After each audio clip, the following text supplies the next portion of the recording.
Join the movement. Go all electric with Pure Electric.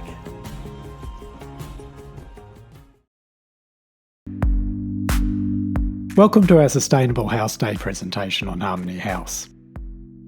This video is a short introduction to our project, so I'll concentrate on 7 solutions we've found to some common obstacles people come across. Some of these solutions are relatively new, things I hadn't heard of before, so I hope they'll be of particular help and interest.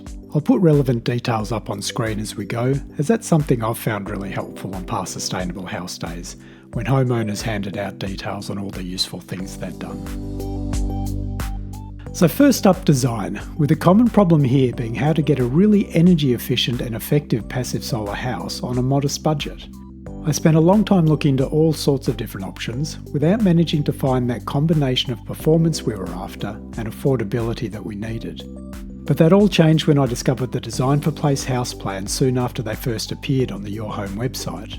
Now that website itself deserves a huge mention if you haven't already come across it, as the passive solar and building information on it is just fantastic. Really high quality information tailored specifically to the Australian context. And the Design for Place house plans when I discovered them really blew me away. All the necessary passive solar design elements have been professionally packaged together, and because it was an outwardly simple design, using standard building materials and methods, together with the design fees which are saved because the plans are freely downloadable, it all came together to mean that we'd finally found our perfect combination of passive solar performance at an affordable build cost. We went full steam ahead from that point and became the first to build the Design for Place design, now known as their Banksia design, and it performs fantastically. We have really stable internal temperatures all year round, and it's a great design to live in. So check out the Your Home site. It's a fantastic resource for renovations and retrofits as well as full builds. They've got some new design options out now and a whole lot of information on sustainable living topics. Another solution to a common problem has to do with flooring. Almost always with passive solar designs, the floor is exposed polished concrete, so that the concrete slab functions as internal thermal mass. That's great for performance, but many people don't like the look or feel of exposed concrete to live on, my wife and I included. We'd reluctantly resigned ourselves to the necessity of it for the thermal performance, but then I stumbled across heatwood flooring from Eco Timber Group. This is a relatively new product developed for the in-slab hydronics market, but which works perfectly in a passive solar scenario as well, because in both situations you want heat exchange from the room to the slab and vice versa. So these floorboards are basically 14 mils of composite stone with a thin layer of wood on top, all specifically designed for heat transfer. I was over the moon when I discovered them because it meant we could have our cake and eat it too. We're thermally connected to our slab for thermal performance, but with the full look and feel of living on timber flooring rather than exposed concrete. The third thing we want to share was another lucky find after some research. We wanted to have a really nice wood cladding look, but didn't want the ongoing cost and maintenance issues that wood comes with.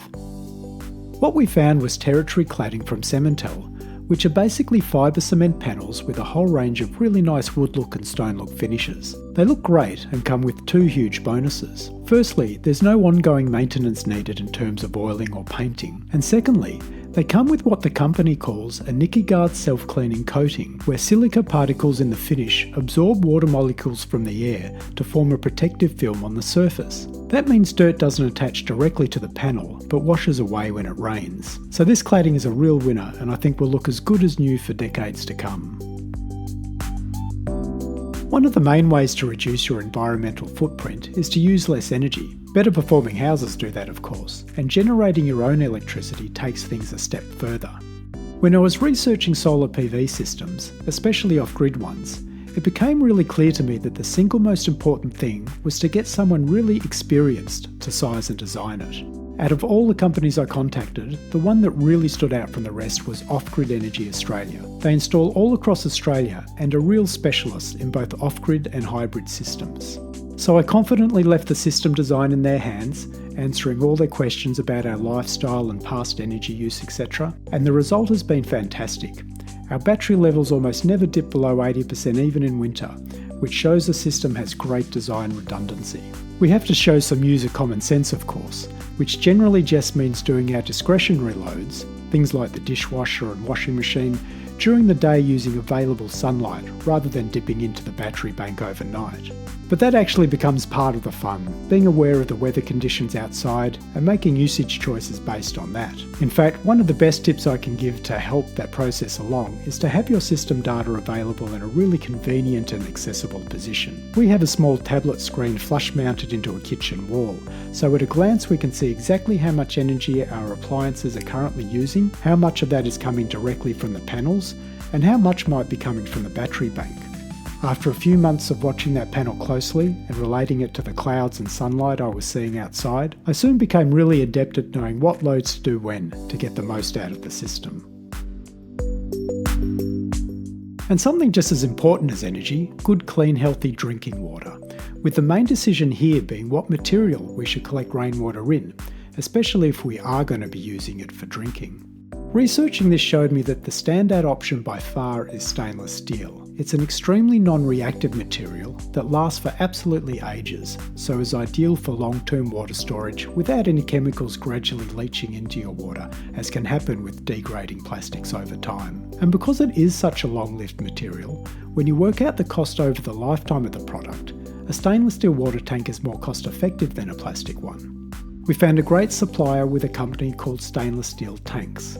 They did a really great job, not only with custom-sized tanks, but also with first flush diverters and an autovac system to go with them. The first flush diverters discard the initial wash of water from the roof, and the autovac system uses a siphoning action to suck out any bottom sediment during an overflow event. We've also added various filters to the water line coming into the house, including a UV filter, so the resultant water quality is really excellent. But it was that first decision, going with stainless steel, that forms the core of our healthy system and gives us long-term peace of mind. Our second last tip involves internal thermal mass, which is a key component of passive solar design. So in addition to the slab, other internal mass components are often called for, such as the internal masonry walls in the Design for Place design. We stuck with the standard choice of brick for the two end bedroom walls, but opted for rammed earth for the main living room walls, the reverse sides of which make up the other two bedroom walls. We're so glad we made that decision for two reasons. Firstly, rammed earth has better thermal density and thermal release properties compared to brick, so our house performs better for them. And secondly, the aesthetics are just fantastic. It increases our overall enjoyment of the house every day. Ours were done by Earth Structures Peninsula, and we've really enjoyed seeing them rise up from the slab early in the build. We're really glad we chose rammed earth, loving the look of them, as well as benefiting from their thermal performance.